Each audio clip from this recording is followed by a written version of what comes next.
I'm Sarah, just a regular woman who's seen her share of life's ups and downs. For 24 long years, I've been the backbone of a family that didn't always see or appreciate my worth. My husband, Richard, has a bit of fame as a TV presenter on a channel that's barely hanging on to its viewers. Then there's my daughter, Emily, who at 18 thinks she's got the world figured out, and my son, Mark, who moved out to start his own life at 23. After spending the best years of my life making sure everyone else was taken care of, I decided it was high time to dust off my old dreams. I used to be pretty good with dogs, even trained as a handler once. So, I got a job at the pet shelter down the road.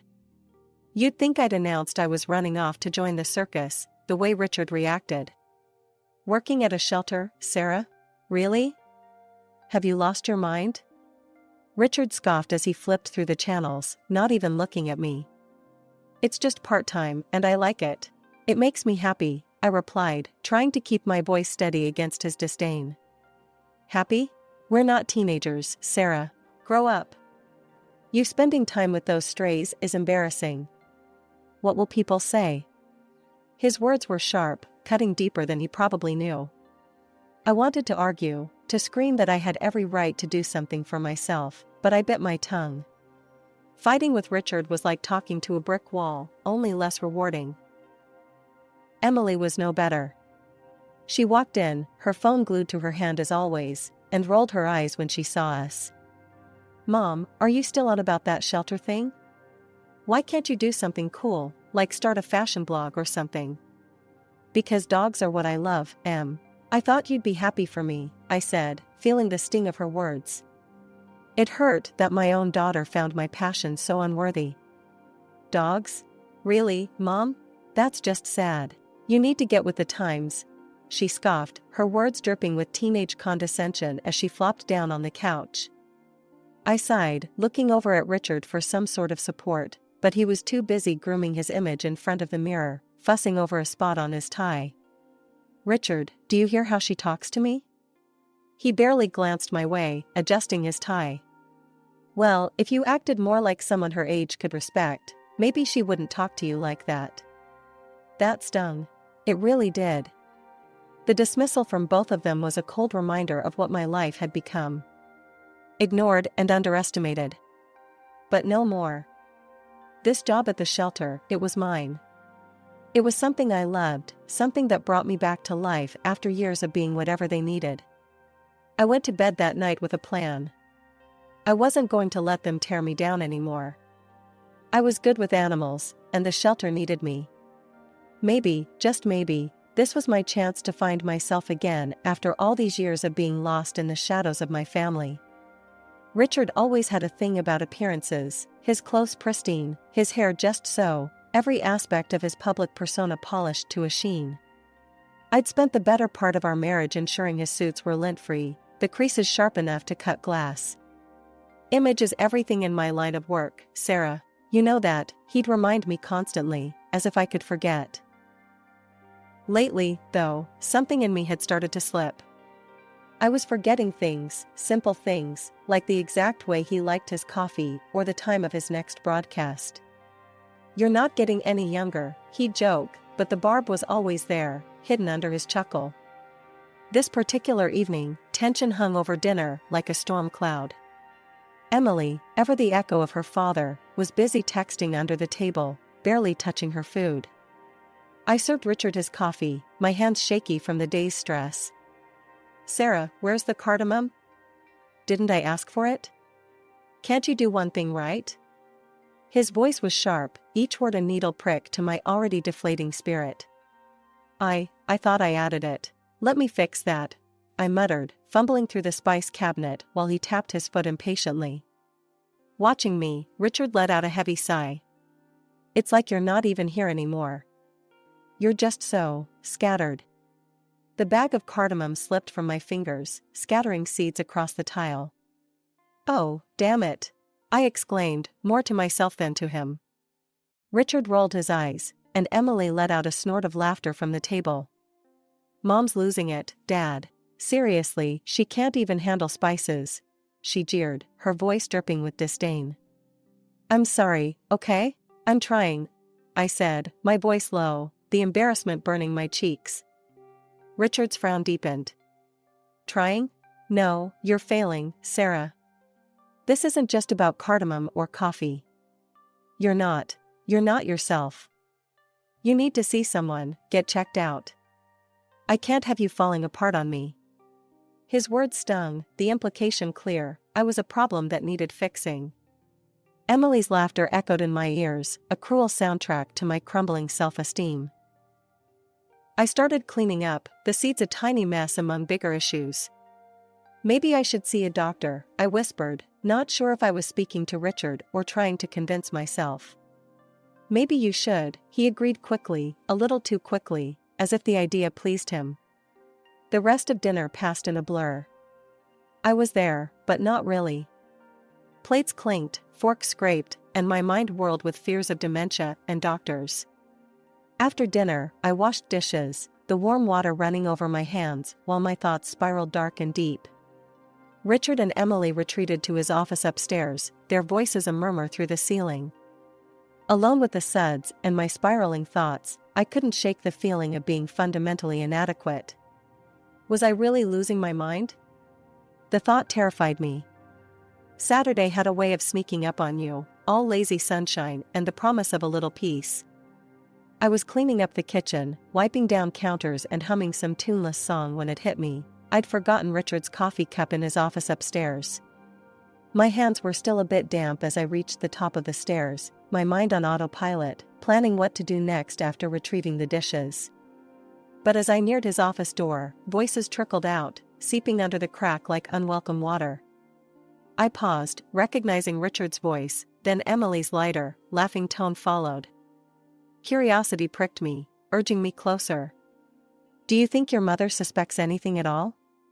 Richard's voice, usually so commanding on screen, sounded almost giddy. Emily laughed, that high, tinkling sound that grated on my nerves. Mom?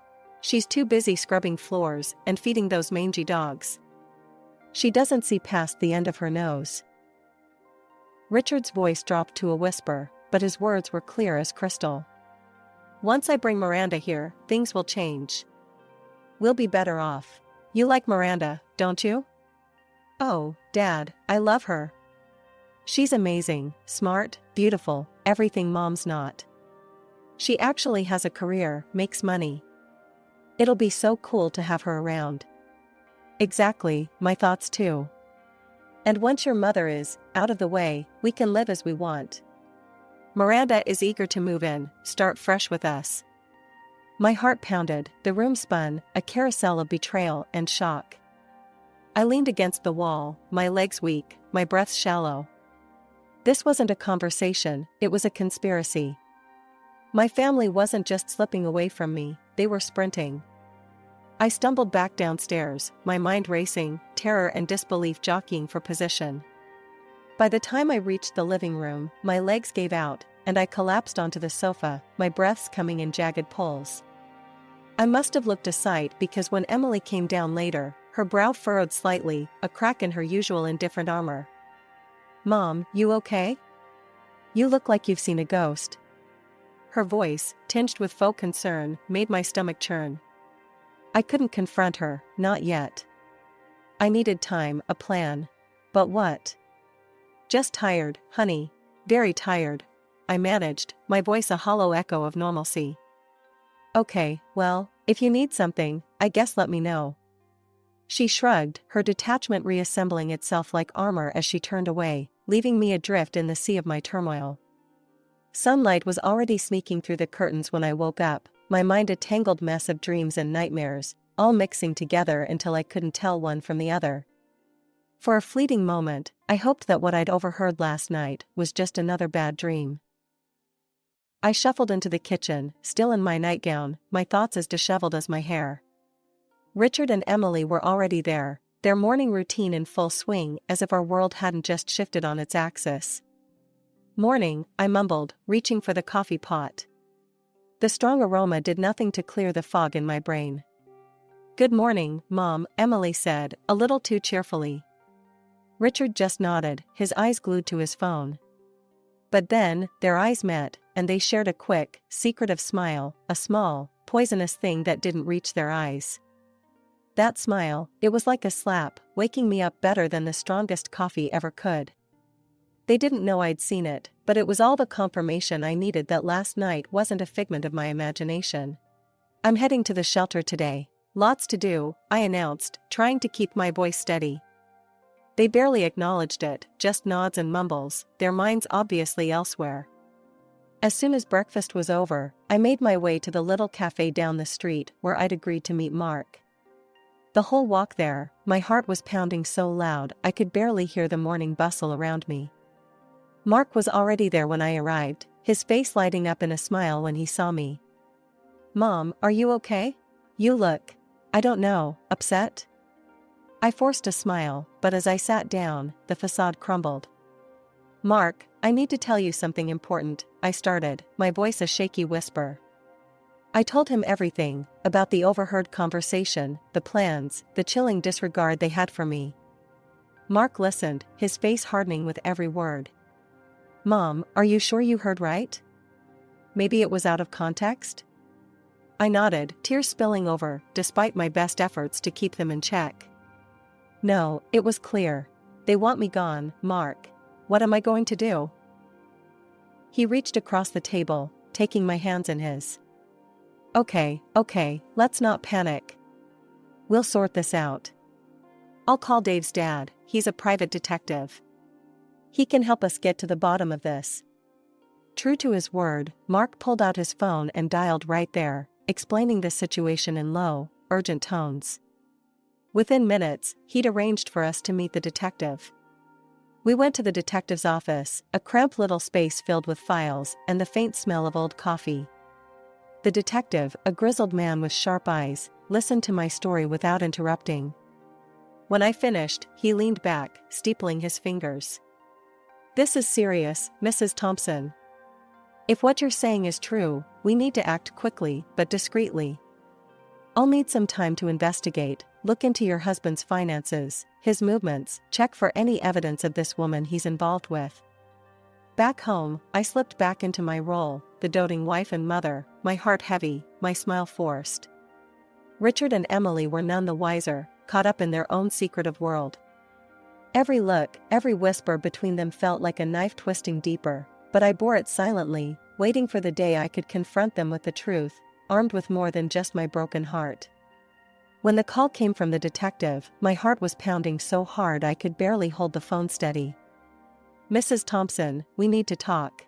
It's urgent," he said, his voice a low rumble of seriousness that sent shivers down my spine.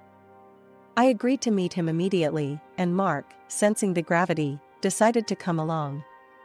We met at a nondescript coffee shop, a place where conversations could disappear into the hum of daily grind. The detective looked graver than the last time we'd seen him, his eyes sharp and assessing as we sat down. "Mrs. Thompson, we've uncovered quite a bit," he began, flipping open a small notebook brimming with notes. "Your husband's psychologist, if we can even call her that without spitting, is more than just a therapist. She's his lover, and they've been seeing each other for over a year."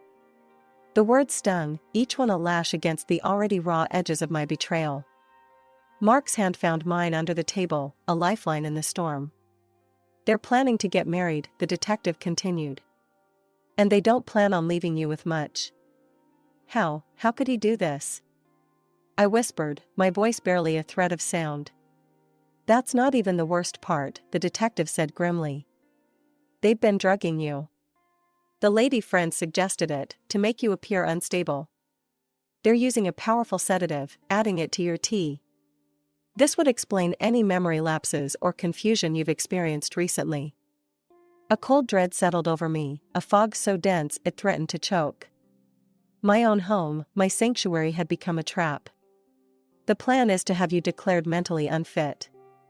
They've even roped in some crooked doctors who would testify to your instability for a price," he added, his voice a blend of anger and pity. I felt sick, the coffee shop spinning around me. "My daughter, does she know about this?" "Yes, she's involved." His confirmation was a bullet, straight through whatever shred of hope I had left that Emily was still my little girl. We left the meeting with a plan simmering between us. At home, Richard greeted me with a cup of my favorite tea, his smile too sweet, too venomous. I took the cup with a trembling hand, my heart pounding against my chest like it wanted out. "Here, love, I made it just how you like it," Richard said, watching me with eyes I no longer recognized. "Thank you," I murmured, my voice a mask of normalcy over the scream inside. I waited for him to turn back to his newspaper, then I quietly poured the tea into the plant next to my chair, watching the liquid disappear into the soil. For the next several weeks, I played the part of the forgetful wife perfectly. I'd misplace keys, forget names, stumble over words. Richard and Emily watched with poorly veiled triumph, not knowing that with each act, I was silently sealing their fate. Richard's birthday was looming like a storm on the horizon. He had taken it upon himself to organize a lavish party, claiming it was because he couldn't trust me, the woman who couldn't remember the simplest things. "You're staying at home, Sarah," he had said with a patronizing tone that morning. "It's for the best, you know, with your condition." I nodded, a meek, submissive smile plastered on my face, while rage and resolve warred within me. "Of course, Richard. I wouldn't want to ruin your big day." As soon as the door shut behind Richard and Emily, my act dropped. I was on the phone with Mark within seconds. "It's time," I said, my voice a mix of nerves and determination. "I'm on my way, Mom. We'll show them," he replied, his tone as steely as mine felt. Dressed inconspicuously, we drove to the venue. The restaurant was buzzing with Richard's colleagues, friends, and even his well-groomed mistress, all gathered to celebrate. We slipped in unnoticed, taking cover behind a large pillar, just as Richard grabbed the microphone. "Ladies and gentlemen, thank you for joining me on this special day," he began, his voice dripping with faux humility. "Sadly, Sarah couldn't make it tonight. She's not been herself lately," he sighed, the crowd murmuring their sympathy. But, on a brighter note, his smile widened. "I've just been offered my own evening show on a major channel. It's a dream come true." The room erupted in applause, people clinking glasses as Richard basked in the adulation. That was our cue. I felt Mark's hand on my shoulder, squeezing gently. We moved toward the stage, my heart thumping in my chest like a drum. Just as the applause died down, we stepped into the light. Richard's face went from joyous to ashen in seconds, his eyes wide with shock. Mark didn't hesitate. He strode up and smoothly took the microphone from Richard's hand. "If I could have your attention, please," he announced. The room fell silent, all eyes on us. "I have a special gift for my father and his beloved," Mark continued, his voice calm but loud. A projector whirred to life behind us, and images flooded the screen, photos of Richard and his mistress, their intimacy undeniable. Whispers crescendoed into gasps as video clips rolled, their cozy dinners, their sneaky exits from her apartment. Then the audio played, clear and damning, discussions of drugging me, of bribing doctors, all to steal my place in this house, in this family. Richard and his mistress exchanged desperate looks, trapped by their own deceit. The crowd's murmurs grew louder, a mix of shock and anger vibrating through the air. I took the microphone from Mark, my hand steady, despite the turmoil around us. "I am not as ill as my husband hoped," I declared, my voice strong and clear. What you see on this screen, I arranged for this gift, especially for his mistress." The scandal erupted right then and there, the mistress fleeing the room with Richard stumbling after her. As the room buzzed with the aftershock, one of Richard's relatives approached me. "I recorded everything, Sarah. It's all on video. I'll send it to you," he whispered, handing me his business card. After the explosive reveal at Richard's birthday bash, the fallout was immediate and merciless. The video of his betrayal and scheming went viral overnight, replayed on every gossip show and news outlet you could think of. Richard, who had always craved the spotlight, finally got his wish, though not in the way he had hoped. The backlash was swift. His once promising career on television crumbled, the network dropped him like a hot potato, citing moral clauses and public outrage. Meanwhile, I took steps to untangle myself from the man I once vowed to stand by. My lawyer was a godsend, a no-nonsense woman who cut through the legal jargon and helped me file for divorce. The evidence was overwhelming, and the court had no qualms in granting me not only the divorce, but also a hefty financial compensation from Richard and his mistress. The fact that they had drugged me made it a criminal matter, too, but my focus was on severing ties, not extending court battles. Sarah, you've secured lifelong alimony, and the house is yours. They can't touch you financially anymore, my lawyer announced with a satisfied smirk when it was all over. The mistress, Miranda, a once respected psychologist, saw her career disintegrate. Her license was revoked following an investigation into her unethical behavior. The doctors she colluded with faced similar fates, their medical licenses stripped and reputations tarnished. With no career and mounting legal fees, Miranda sold her office and took out loans to fulfill the court's compensation orders. Last I heard, she and Richard were living together in a cramped apartment, struggling to make ends meet. Karma, as they say, can be quite the equalizer. During all this upheaval, my daughter Emily came to me, tears in her eyes, remorse finally breaking through her previously cold demeanor. "Mom, I'm so sorry. I was so wrong. Can I stay with you?" Her words stung, reopening wounds that had barely started to heal. "Emily, I love you. You're my daughter, and that will never change. But you chose to side with your father, knowing what he planned for me. I think it's time you learn what real consequences feel like." She moved out the next day, her belongings stuffed into too many bags, her shoulders slumped under the weight of her choices. Last I heard, she was living with Richard and Miranda, the atmosphere there as strained as one would expect. Richard tried to reach out once, a call I let go to voicemail. His message was a mix of self-pity and blame, a cocktail I no longer had the taste for. "Sarah, I hope we can talk. There are things I need to explain," the voice said, trailing off into a sigh. I deleted the message, the final note of his voice swept away with a single tap. After everything that went down, here I am, back in the world of dogs, my first love and passion. I'm not just working at the shelter anymore, I've started offering private dog training courses right here at home. My backyard has transformed into a haven for all things canine, agility equipment, training mats, and more toys than you can shake a stick at. "Mom, this place looks amazing," Mark said on one of his frequent visits. He walked around with a proud smile as he watched me put a rowdy pup through its paces. "Thanks, honey. It feels right, you know? Like I've found my way back to where I was always meant to be," I replied, tossing a ball for an overly enthusiastic golden retriever. The scandal, though a nightmare at the time, strangely did wonders for my business. Clients started pouring in, some admittedly curious about the scandal, but they stayed for the results. "I'll be honest, Sarah, I first heard about you from the news," one of my clients, a friendly woman with a stubborn dachshund, confessed during a session. "But I saw how you handled Bella here, and I knew the news wasn't the real story. You're the real deal." I laughed, giving Bella an affectionate pat as she finally nailed the sit-stay command we'd been working on. "I appreciate that. It's good to know my 15 minutes of fame brought me some genuinely nice clients." It's not all about dogs, though. Mark comes around a lot, helping me with the heavier tasks around the yard, his company a constant reminder of how much good there still is in my life. "Mom, you ever think about how things turned out? You know, after everything?" Mark asked one afternoon as we sat on the porch, watching the sun dip below the horizon. "All the time," I admitted, sipping my tea. "It was tough, really tough.